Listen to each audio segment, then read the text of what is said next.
Hola, ¿qué tal? Es un gusto saludarles una vez más en el banquillo. Rosendo García, les recuerdo, está gozando de un periodo merecido de vacaciones y estamos aquí acompañándoles en Al Banquillo. Hoy, un tema que seguramente será de mucho interés para usted que nos sintoniza a esta hora.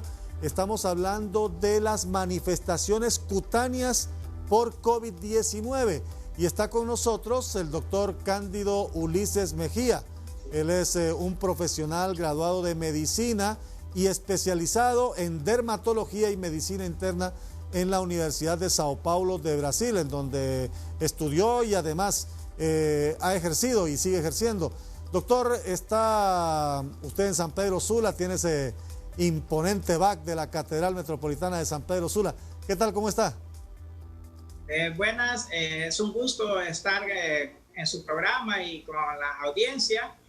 Y pues estamos a la orden de las preguntas para que podamos abordarlas.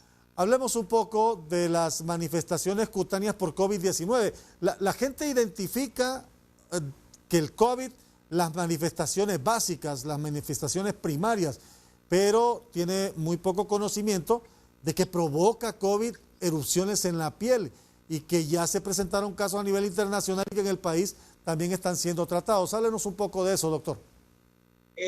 Inicialmente, desde que iniciaron las manifestaciones cutáneas en los pacientes en Asia, como soy dermatólogo y médico internista, entonces ya me interesé por abordar ese tipo de manifestaciones cutáneas. Sí. Entonces mirábamos los pacientes en China, en Hong Kong, en Taiwán, en Singapur, que estos pacientes manifestaban ciertas alteraciones cutáneas. Y dentro de estas alteraciones cutáneas habían varias. Dentro de ellas, las más frecuentes está la urticaria, está un rash característico del COVID, que son como ronchas rojizas que pueden afectar los miembros inferiores, el abdomen. Y también estos pacientes manifestaban alteraciones en los talones de los pies, en las falanges distales de las manos y en las falanges de los pies. Aparecían lesiones moradas, como que algo anduviera alterando la circulación. También aparecían otras lesiones que nosotros llamamos púrpuras y petequias, que son como moretones que aparecen en estos pacientes. Y algunas enfermedades que aparecen en las enfermedades virales. Una de ellas es la erupción variciliforme de Kaposi, la erupción maculopapular, que manifiesta de varias formas, especie como una pitiriasis rosada, y también alteraciones alérgicas que manifiestan estos pacientes. Y otra característica también es lo que nosotros llamamos livedo reticular, que esto es una manifestación bastante frecuente, principalmente en la etapa 2 de la enfermedad. Entonces, a partir del mes de febrero, ya comenzaron a enviarme personas COVID positivas para que yo pudiera orientar el tratamiento de estas personas. Entonces comencé a recibir mensajes de pacientes de España, de Europa, de Suiza, también algunos de China, inclusive llegué a recibir varias manifestaciones. Y posteriormente, cuando ya llegó el COVID a Europa, entonces recibía en una proporción mayor este tipo de manifestaciones cutáneas. Inclusive llegué a recibir de Suiza lesiones de niños de 2 años de edad, de 4 años, de 9 años. También recibí de personas de 23, 27 años. Recibí de jóvenes que tenían 30 años con lesiones cutáneas en los miembros inferiores. Muchas lesiones tipo alergia, tipo urticaria, que son ronchas rojizas, que forman abones en la piel. Y posteriormente pues teníamos que tratar estos pacientes asociados al COVID. Y entonces fuimos adquiriendo experiencia clínica con el tratamiento y mirábamos que estos pacientes, asociando el tratamiento correspondiente, pues estos pacientes mejoraban bastante Estas manifestaciones pues se tardaban a veces una semana, otros 15 días y otros hasta un mes para poder desaparecer estas lesiones. Quisiera retomar, doctor, lo que decía usted. Estas manifestaciones, para que la gente la entienda, ¿en qué parte del cuerpo pueden aparecer? Una de ellas, decía usted, en el abdomen.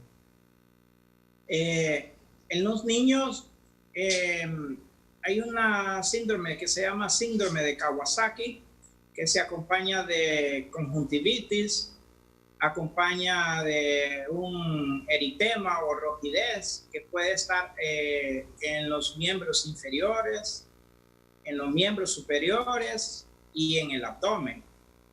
Entonces se ha visto algunos casos, ahorita en Estados Unidos se están viendo varios casos de síndrome de Kawasaki en niños y hay que ser bien oportuno con la anticoagulación en estos niños. Entonces vamos a dividir las manifestaciones cutáneas propias del COVID, que en los niños aparece como cuadros urticariformes, como un rash alérgico rojizo, que puede afectar el abdomen, puede afectar los miembros inferiores y los miembros superiores. Aparecen los cuadros de urticaria, que son bastante frecuentes, tanto en niños como en adultos. En los adultos estamos viendo muchos cuadros de rash alérgico característicos del COVID y estamos viendo cuadros de urticaria bastante frecuentes. Hay otra manifestación cutánea que se parece como la varicela, se llama erupción variciliforme de Kaposi, que se observa en estos pacientes. También se observa otra manifestación que es como una rojidez en forma de telaraña y se llama livedo reticular, que aparece principalmente en ciertas horas del día, principalmente en la mañana.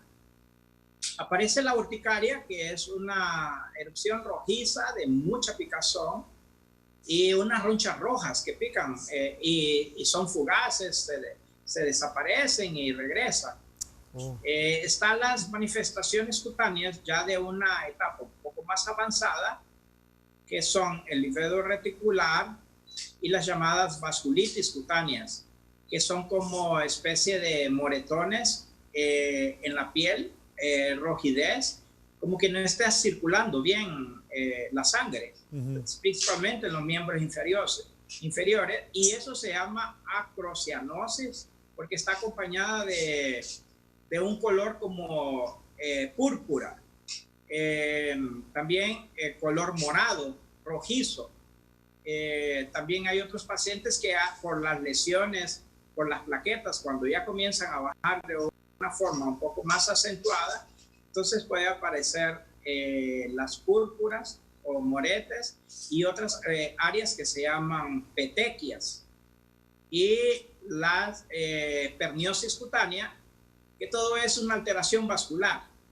Entonces podemos dividir en rash característico del COVID, que se llama erupción maculopapular, y las erupciones de manifestaciones vasculares, que dentro de estas colocaríamos la perniosis cutánea, colocaríamos el livedo reticular y las vasculitis. ¿En qué etapa del paciente COVID-19 aparecen estas manifestaciones? Inicialmente los pacientes comienzan con dolor de garganta, con manifestaciones en mucosa nasal como congestión nasal, mucha coriza nasal.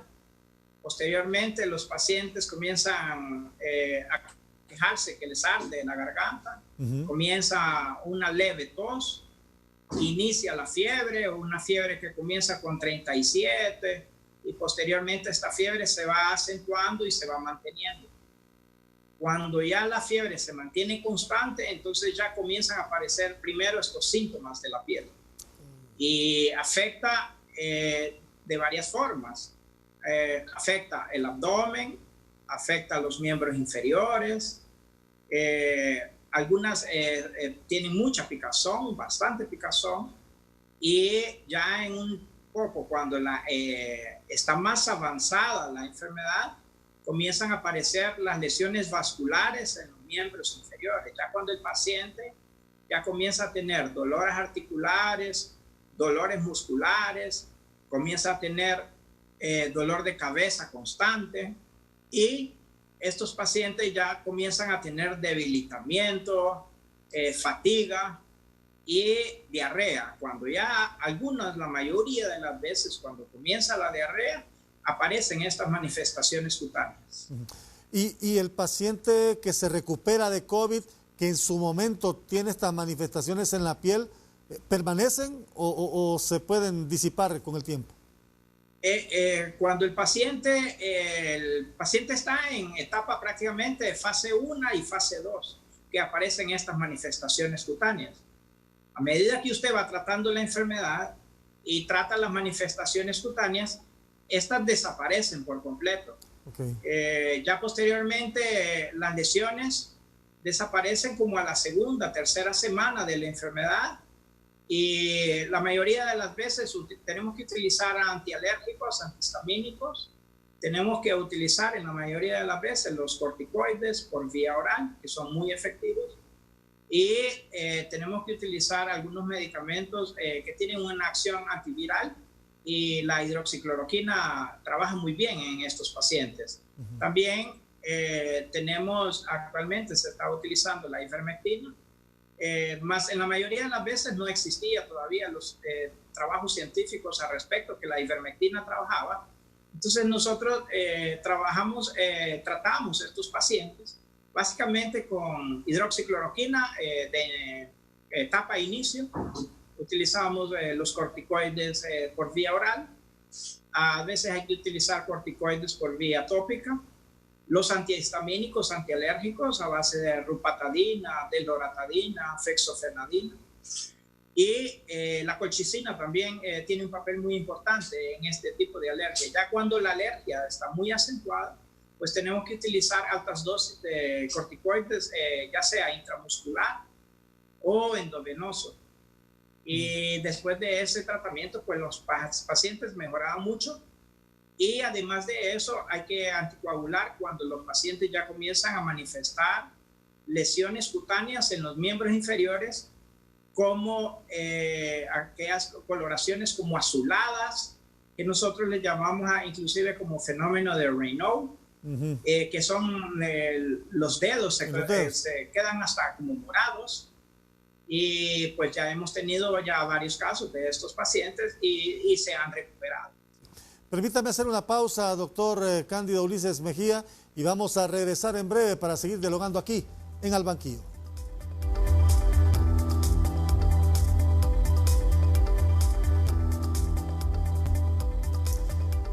Estamos de regreso en Al Banquillo dialogando con el doctor Cándido Mejía sobre un tema interesante relacionado con COVID-19 y las manifestaciones cutáneas por este nuevo coronavirus. Y nos ha ampliado muy bien en el bloque anterior el doctor Mejía para identificar estas manifestaciones que por lo general, nos dice él, ocurren en fase 1 y 2, pero que no dejan de secuela permanente. Ahora, doctor, es importante que la gente entienda que no toda lesión en la piel necesariamente deba ser producto de COVID-19, para que la gente vaya teniendo la conciencia de que en efecto el COVID puede dejar y deja manifestaciones cutáneas. No toda erupción o daño en la piel es por coronavirus. Correcto. Primeramente tienen que existir los signos y síntomas del COVID-19. Entonces la mayoría de los pacientes inician con un cuadro gripal. Después estos pacientes tienen dolor de garganta, comienza a aparecer la fiebre. La mayoría de estos pacientes siempre acuden a atención primaria, y posteriormente a la mayoría se les realiza la prueba de hisopado o PCR, que nosotros decimos, o en algunos otros centros les realizan las pruebas rápidas, que son los anticuerpos IgM e IgG, o prueba rápida de plasma.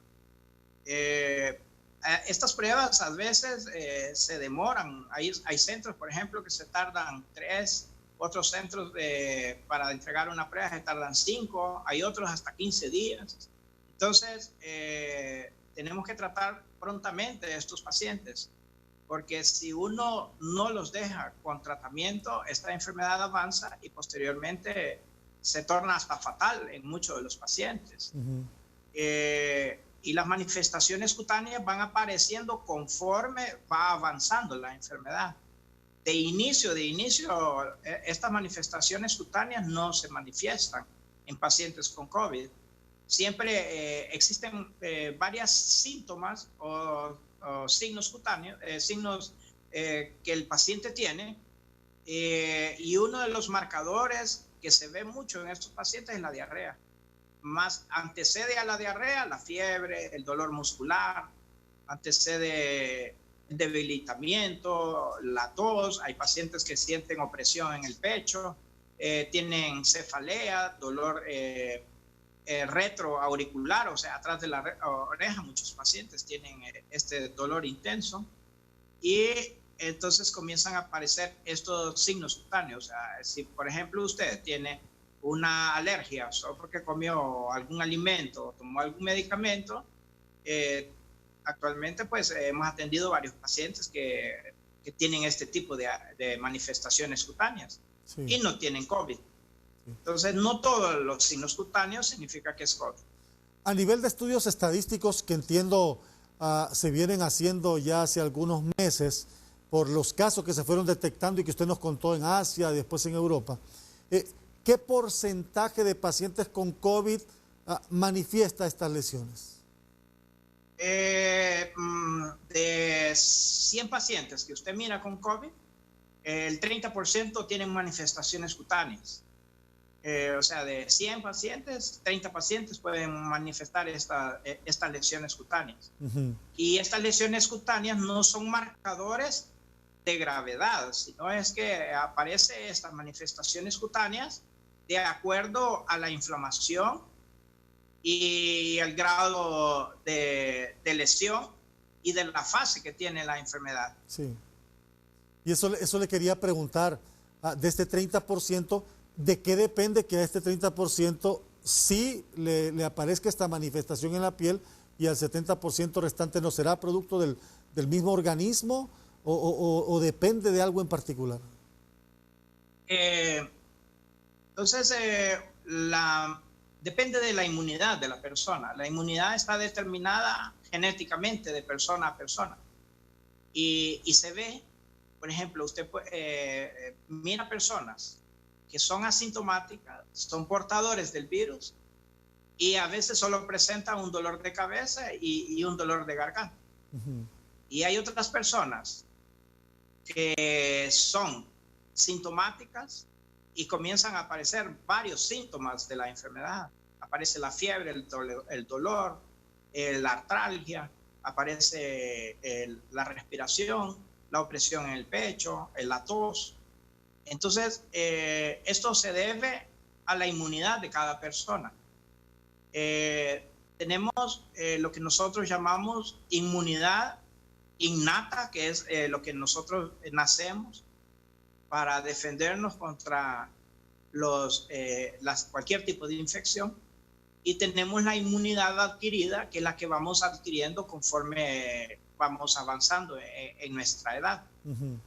Y esto se va a determinar genéticamente, porque unas personas tienen estas manifestaciones cutáneas y otras no tienen. Entonces va a depender del grado de la propia defensa de la persona.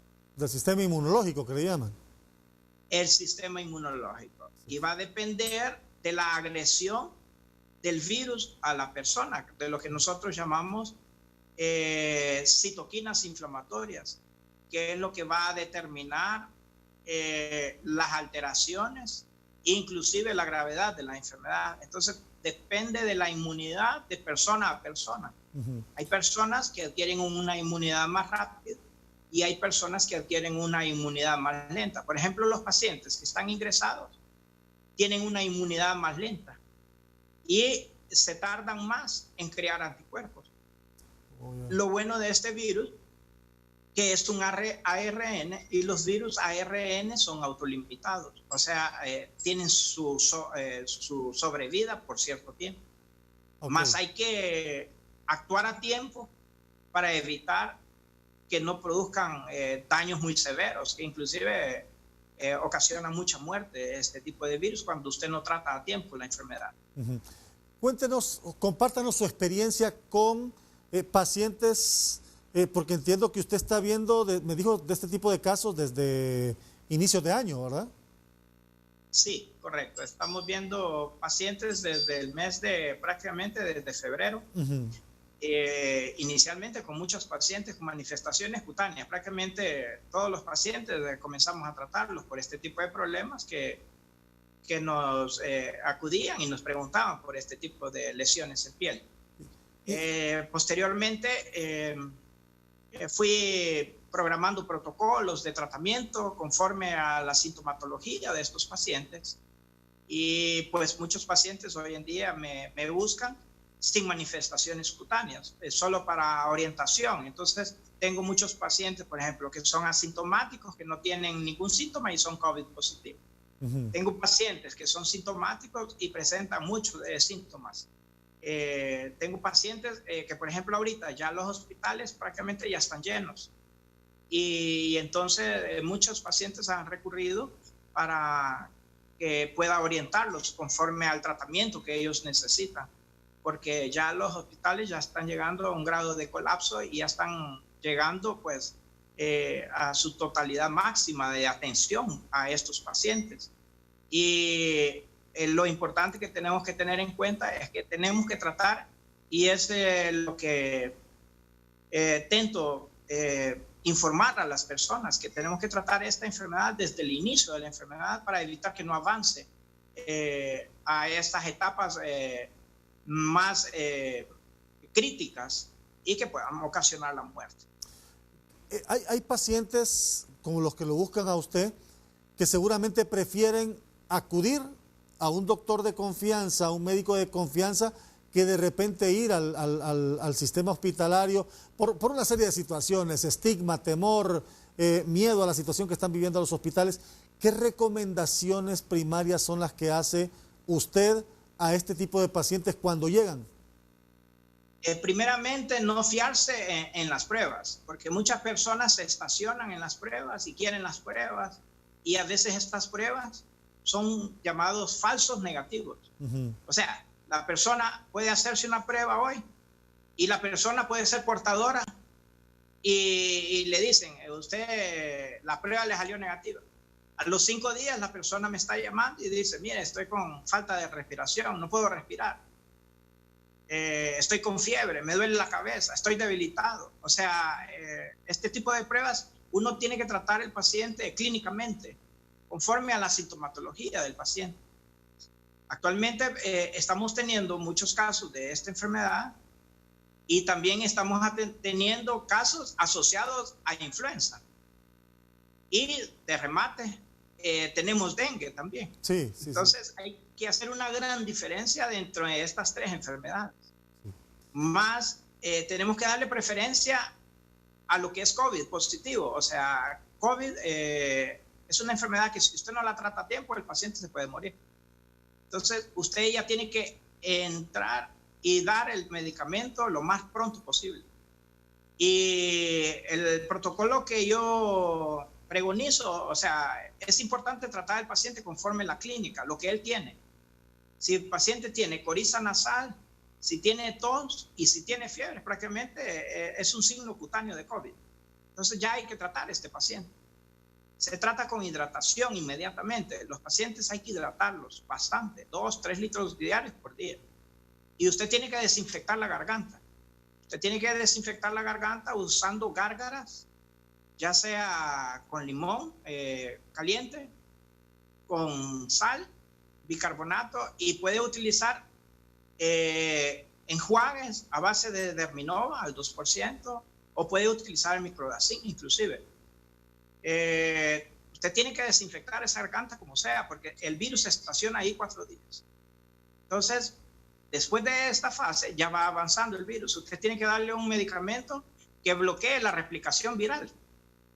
Y básicamente el estándar de oro para este tratamiento es la hidroxicloroquina. Entonces tiene que iniciar la hidroxicloroquina lo más pronto posible. Y actualmente es que han anunciado nuevos trabajos al respecto, trabajos científicos, el uso de la ivermectina y la nitazoxanida. Sabemos que este virus ataca el sistema endotelial, o sea, ataca el sistema vascular. Estos pacientes se tienen que anticoagular lo más pronto posible. Utilizar anticoagulantes, tanto vía oral, de bajo peso molecular, y anticoagulantes subcutáneos, inyectables. Tenemos que utilizar un antiinflamatorio para estos pacientes, ya sea en la fase inicial, en la fase de gripe. Podemos utilizar ibuprofeno, naproxeno, aspirina, podemos utilizar los esteroides. Los esteroides son un medicamento bastante eficaz para estos pacientes. Y los corticoides podemos utilizarlos tanto vía nasal, vía en aerosoles o inhaladores, vía oral, y ya posteriormente, cuando el paciente comienza a empeorar, tenemos que utilizar los corticoides intramusculares o endovenosos. Y cuando ya tenemos en el hemograma que los leucocitos comienzan a aumentar mucho, significa que está sobreinfectado este paciente. Entonces tenemos que utilizar un antibiótico. Inicialmente podemos darle a la claritromicina, acitromicina, las amoxicilinas, las cefalosporinas, la levofloxacina, funciona bien en estos casos también. Sí. Ya cuando los linfocitos comienzan a bajar más, entonces tenemos que utilizar inclusive antibióticos por vía sistémica o endovenosa. Y siempre tenemos que tener de parámetros la proteína C reactiva, el dímero D, que sirve para ver si el paciente está tendiendo a coagularse. Tenemos la procalcitonina, que nos mide mucho el nivel de infección de estos pacientes, que es bien importante medir siempre el nivel de procalcitonina de estos pacientes. Y la deshidrogenasa láctica, que es una enzima que se fabrica en el hígado, más que está presente en la inflamación. Y como hay un problema de coagulación, los pacientes comienzan a tener, por la misma inflamación, un aumento de la ferritina plasmática. Entonces, básicamente tenemos que ayudarnos con estos exámenes laboratoriales y dejar a posterior estas pruebas de estos pacientes. Porque mire, estamos tratando al paciente que está empeorando o que está teniendo una evolución en la enfermedad. Y a veces, si nos ponemos a esperar una prueba, y hay lugares, por ejemplo, aquí en San Pedro Sula, se tardan 15 días en entregarle una prueba rápida. Sí. Y ya hemos tenido casos, pues, de relatos así de pacientes que me han llamado, mire, estoy esperando una prueba y falleció mi pariente. Pues. Entonces, realmente es muy preocupante esto, y pues a los médicos que tenemos que tratar los pacientes lo más pronto posible y no fiarnos solo en esta prueba, porque si nos vamos a fiar en esta prueba, van a haber muchas personas que realmente van a fallecer esperando una prueba. Sí. Entonces, nosotros médicos tenemos que actuar rápidamente conforme la clínica del paciente. Entonces, ese es mi protocolo, tratar al paciente conforme tiene su sintomatología de la enfermedad. Si tiene manifestaciones cutáneas, pues hay que tratar esto. Sí, y cuando vengamos de la pausa, vamos a hacer hincapié en que todo lo que nos ha dicho el doctor es que debe ser por previa prescripción médica, es decir, usted no se automedique, los doctores recomiendan no automedicarse. Ya vamos a ampliar sobre este tema con el doctor Cándido Mejía. Vamos a ir a la pausa y regresamos aquí al banquillo.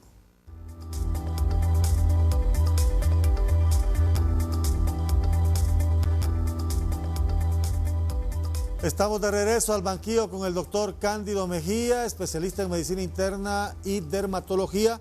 Doctor, mire, mucha gente sale como así a la carrera, que quiere comprar los medicamentos para tenerlos almacenados en sus casas. ¿Automedicarse no es una buena opción en COVID-19? No es una buena opción, más ya he tenido, por ejemplo, pacientes que están en la casa y el paciente se les está muriendo. y a veces son las 10 de la noche, 11 de la noche y el paciente comienza a tener una respiración con dificultad respiratoria y a veces no encuentra un médico a esa hora. Por lo menos la persona en su casa tiene que tener sus test calientes, porque los test calientes son bien importantes para, para estos pacientes. Y los test los tenemos que tener a base de manzanilla, jengibre, limón, hacer vapores calientes, hacer las gárgaras, como habían mencionado, y tener un antiinflamatorio a mano. Dentro de estos, tener el ibuprofeno, tener acetaminofén o paracetamol, o sea, un kit de primeros auxilios. Tener indometacina, naproxeno, y tener sus pastillas de corticoides por vía oral, ya sea metiprenisolona, ya sea prednisona o deflazacort. Ya si necesita una anticoagulación, si realmente el paciente ya necesita una orientación médica. Si necesita un antibiótico, pues necesita una orientación médica. Y dentro de los medicamentos que realmente inclusive estoy utilizando como profilaxis es la hidroxicloroquina. Básicamente la hidroxicloroquina es el medicamento de elección para todas las personas, inclusive para personal médico, para personal que está en contacto con otras personas. Por ejemplo, si en su casa usted tiene COVID positivo y tiene otra persona que tiene el virus, usted tiene que tomar la profilaxis. Entonces, dentro de los medicamentos que se utilizan como profilaxis está la hidroxicloroquina, está la ivermectina y está la nitazoxanida. Entonces, los médicos tienen que tener una mente abierta para poder ofrecerles a las personas este tipo de medicamentos. E inclusive las farmacias tener un poco más de condescendencia con los pacientes, porque yo he tenido pacientes que realmente necesitan un anticoagulante y rápidamente para estos pacientes, y a veces cierran las puertas a los mismos pacientes que inclusive se están muriendo dentro de casa. Entonces tenemos que tener la mentalidad abierta para estos pacientes y tenemos que ayudarles para que se puedan salvar, porque esta enfermedad está entrando ya de lleno en nuestro país, y básicamente a diario, por ejemplo, tenemos ya muchas personas afectadas, muchos médicos, muchos periodistas, en maquilas, en todos los lugares usted nota pues, que tienen personas afectadas. Por ejemplo, en mis familiares ya tengo personas que están afectadas. Entonces, tenemos que actuar rápidamente a nivel primario para poder ayudarle a las personas y poder vender lo más rápido posible estos medicamentos. Ahora que lo escuché hablar de los test, se me vino a la mente una pregunta que es interesante. ¿Debe seguir alguna dieta el paciente con COVID que se encuentra aislado en proceso de recuperación? ¿Debe seguir alguna dieta específica? ¿Su alimentación debe cambiar? Su alimentación tiene que ser una alimentación rica en frutas y legumbres y vitamina C. La vitamina C se encuentra en las frutas cítricas, en los limones, en las naranjas, mandarinas, en la piña, en la papaya, en la zanahoria, el kiwi. Los tés se encuentran, es bien importante estos tés porque el jengibre aumenta el interferón, o sea, ayuda al sistema inmunológico. Sí.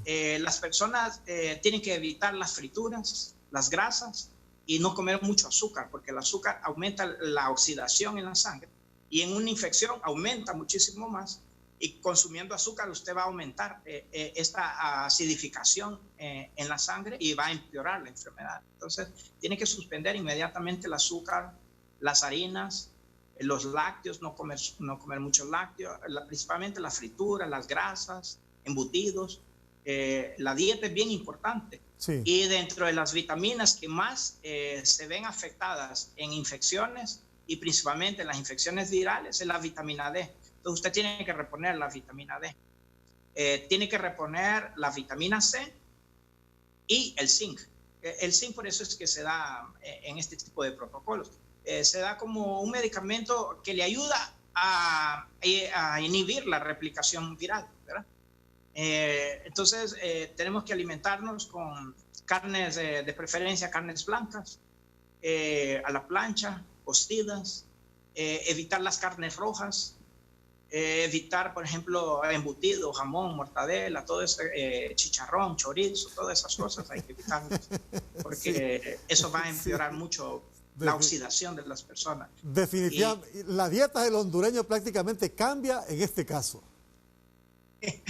Hay que cambiarla, infelizmente, sí, porque tenemos que tener una dieta más saludable, rica en verduras, en frutas, legumbres, y beber bastante líquido. No tomarse la Coca-Cola, porque la Coca-Cola tiene mucho azúcar. Entonces, evite los refrescos, evite esos refrescos en lata, en cajas. Todo eso tiene mucho azúcar. Entonces, el azúcar ahorita hay que eliminarlo un poco de las personas, por ejemplo, que salen positivas de COVID, tienen que evitarlo. Y ese es un proceso que deben de seguir en esa primera etapa, ¿verdad? En esa primera y segunda. En la primera etapa, usted tiene que proteger su sistema inmunológico. Sí. Usted tiene que tenerlo al 100, su sistema inmunológico. Y estar con la esperanza de que usted se va a curar. Porque si usted trata esta enfermedad en fase inicial, yo tengo comprobado con más de 60, 70 pacientes, que estos pacientes, si usted los trata a tiempo, los pacientes salen bien. Sí, se recuperan.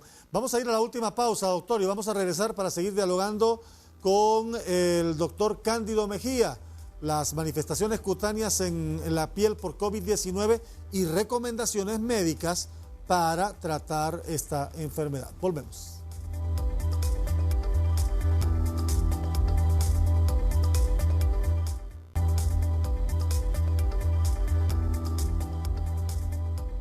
Estamos de regreso en Al Banquillo. Está con nosotros el doctor Cándido Mejía, desde San Pedro Sula, especialista en medicina interna y dermatología. Hemos hablado ampliamente de estas manifestaciones cutáneas, de la dieta que debe seguir el paciente con COVID-19.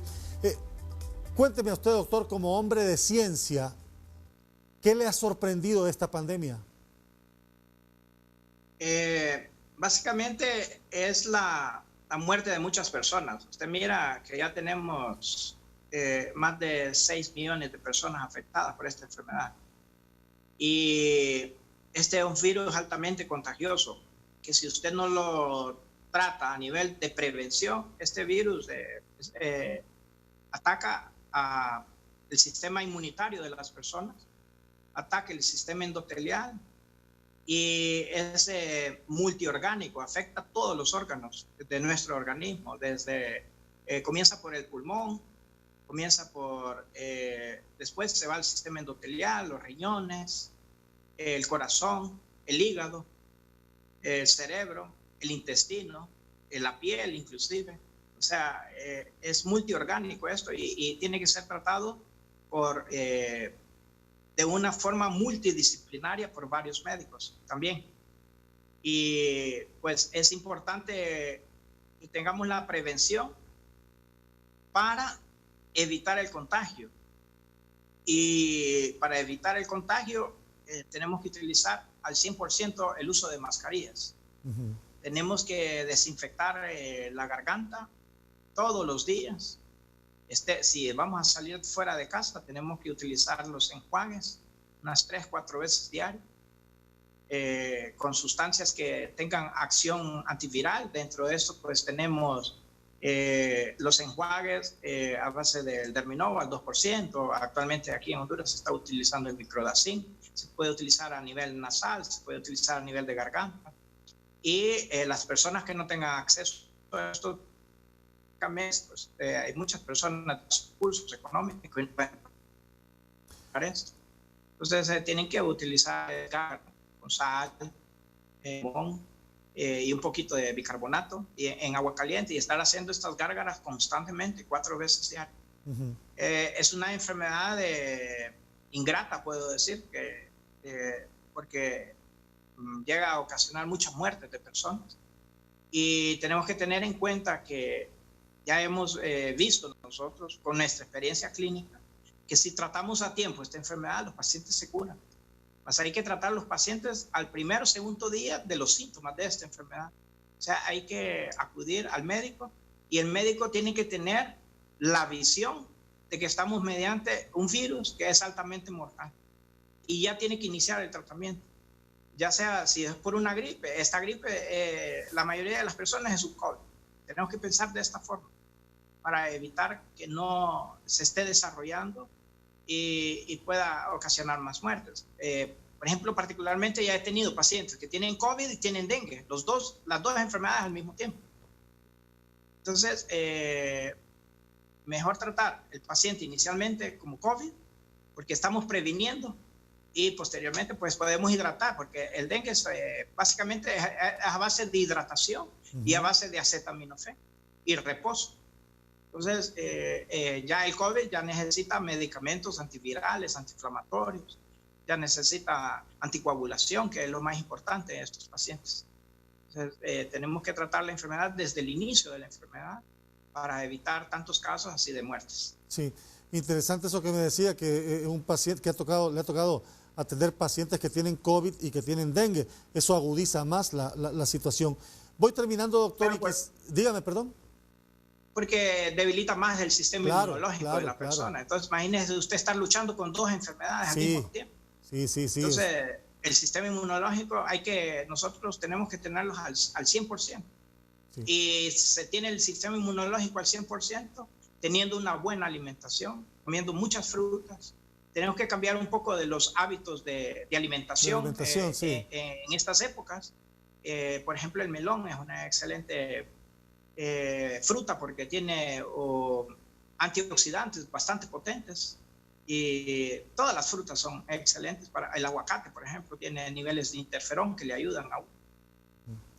Y pues tenemos que alimentarnos bien.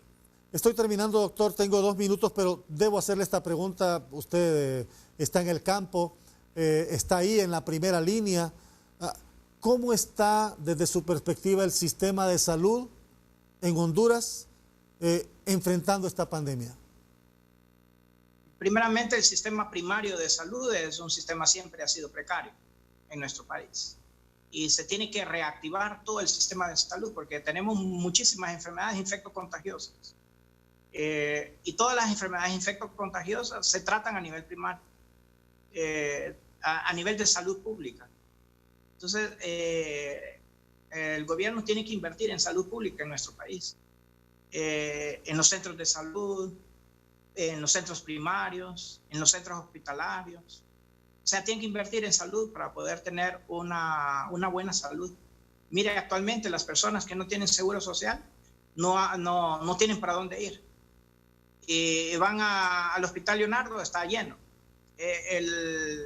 Quieren ir a otro hospital, está lleno. Entonces, ¿por qué? Porque falta el sistema primario de salud, de atención a estos pacientes. Y un médico a nivel primario puede salvar vidas también. Sí. O sea, es una participación bastante importante a nivel primario, que tenemos que reactivar esto.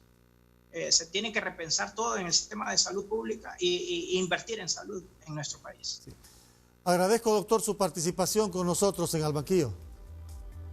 Muchísimas gracias a usted por la invitación y pues vamos a tener un mensaje de esperanza para los pacientes, que si tratamos esta enfermedad a tiempo podemos salvar muchas vidas. Entonces tenemos que actuar rápidamente y que Dios nos proteja, Dios nos bendiga, ¿verdad? Y muchas gracias a ustedes por los medios de comunicación que pueden llegar a muchas personas. Gracias a usted por acompañarnos, doctor Cándido Mejía, en esta ocasión hablando sobre las manifestaciones cutáneas por COVID-19 y otros elementos relacionados con la pandemia. Vamos a concluir, pero antes un mensaje importante. Recuerda que al llegar a tu puesto de trabajo debes desinfectar el área y el equipo que usas, porque si te cuidas vos y me cuido yo, nos cuidamos todos. Buenas noches.